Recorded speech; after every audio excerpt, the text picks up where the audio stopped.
Assalamualaikum warahmatullahi wabarakatuh. Perkenalkan, nama saya Muhammad Zibrul Al-Haddad dengan NIM S102202196.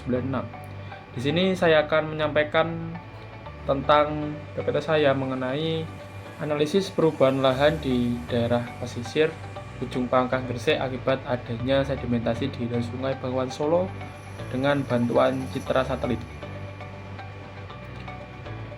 Latar belakang muara adalah bagian hilir sungai yang terhubung langsung dengan laut, juga merupakan pertemuan antara sungai dan laut.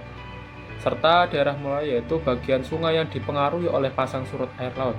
Muara ini juga berfungsi sebagai jalur pelayaran yang menghubungkan sungai dengan laut lepas dan mempunyai nilai ekonomi yang tinggi. Namun, masalah umum yang terjadi di daerah muara ialah penumpukan sedimen, khususnya di daerah ujung Pangkah Gresik. Hal ini akan mengakibatkan penutupan saluran air, berkurangnya kedalaman pelabuhan, dan perubahan habitat alami yang mempengaruhi flora dan fauna pesisir. Selain itu, proses sedimentasi yang cepat juga dapat menurunkan kualitas air dan mempengaruhi organisme perikanan. Di wilayah ujung Pangkah, pengendapan terjadi melalui proses dinamis yang dipengaruhi oleh interaksi faktor alam dan aktivitas manusia. Oke, kerumusan masalahnya yaitu ada 4 di sini. Yang pertama itu bagaimana proses perubahan lahan yang terjadi di pesisir ujung Pangkah Gresik akibat sedimentasi yang disebabkan oleh aliran Sungai Bengawan Solo. Yang kedua, apa saja faktor-faktor yang mempengaruhi sedimentasi di hilir Sungai Bengawan Solo yang berdampak pada perubahan lahan di pesisir ujung Pangkah Gresik. Yang ketiga, sejauh mana citra satelit itu dapat digunakan untuk mendeteksi dan menganalisis perubahan lahan di wilayah pesisir ujung Pangkah Gresik. Yang keempat, apa dampaknya perubahan lahan akibat sedimentasi terhadap ekosistem pesisir dan aktivitas manusia di sekitar ujung Pangkah Gresik. Kemudian, tujuan penelitian. Ini ada 4 juga. Yang pertama, menganalisis proses perubahan lahan di pesisir ujung Pangkah Gresik yang terjadi akibat adanya sedimentasi Sungai Bengawan Solo.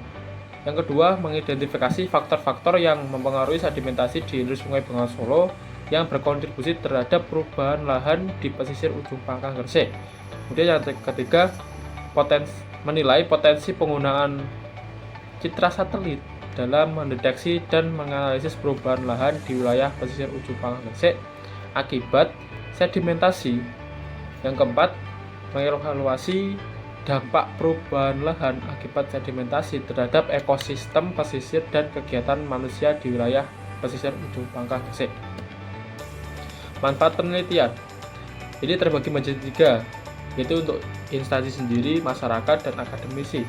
Untuk instansi itu bisa sebagai bahan informasi bagi pemerintah atau pihak-pihak terkait dalam merencanakan kebijakan pengelolaan di pesisir, khususnya yang berkaitan dengan mitigasi dampak sedimentasi dan perubahan lahan di wilayah pesisir ujung Pangkah Gresik.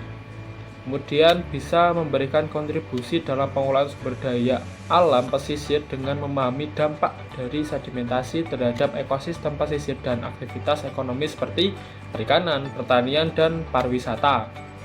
Kemudian untuk masyarakat, meningkatkan pemahaman tentang dinamika sedimentasi dan faktor-faktor yang mempengaruhinya yang dapat membantu dalam mengelola resiko terkait perubahan lahan akibat sedimentasi di hilir Sungai Bengawan Solo, khususnya di wilayah pesisir.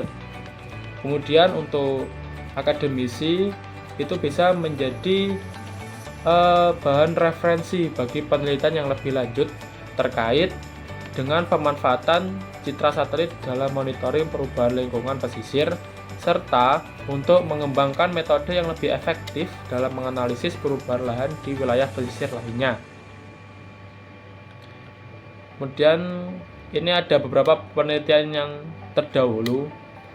Jadi ada 3 di sini dari Betty Banjarnahor, Warsito Atmojo, dan Haryadi di 2016 yang berjudul Sebaran sedimen tersuspensi di perairan muara Sungai Bengawan Solo, Gresik, Jawa Timur. Kemudian ada dari Mokhtar 2021, dinamika proses pengendapan sedimen holosen di hilir Sungai Bengawan Solo serta wilayah pasang surut di Gresik dan sekitarnya, Jawa Timur. Kemudian yang ketiga, Zainul Hidayah, Miftahul Maula, Maulina Kusumawardhani di 2023 itu pemodelan arus dan penguatan padatan tersuspensi di perairan estuari Muara Bengawan Solo Ujung Pangkah Gresik. Kemudian ini ada metode penelitian. Yang pertama itu jenis penelitian berbasis data. Saya menggunakan kualitatif dan kuantitatif. Kemudian juga menggunakan data primer dan data sekunder. Yang kedua populasi dan sampel. Sampelnya ngambil dari data satelit. Kalau populasinya wilayah pesisir Ujung Pangkah Gresik yang dipengaruhi oleh sedimentasi. Dan ada metode penelitian, itu analisis datanya itu dengan membandingkan data satelit secara temporal, jadi membandingkan dari tahun per tahun begitu. Kemudian menggunakan teknik overlay analysis dan buffer analysis dalam sistem informasi geografis, menggunakan probability sampling dengan menggunakan cluster random sampling. Nah, kesimpulannya penelitian ini itu menunjukkan bahwa sedimentasi dari hulu Sungai Bengawan Solo telah menyebabkan perubahan signifikan pada tutupan lahan di pesisir Ujung Pangkah Gresik. Lahan mangrove mengalami peningkatan akibat sedimentasi sementara perairan terbuka berkurang. Perubahan ini berdampak pada aktivitas tambak dan ekosistem pesisir sehingga diperlukan pengelolaan berbasis ekosistem untuk menjaga keseimbangan lingkungan. Oke, mungkin itu aja PPT dari saya mengenai penelitian kali ini. Semoga dapat bermanfaat. Saya akhiri. Assalamualaikum warahmatullahi wabarakatuh.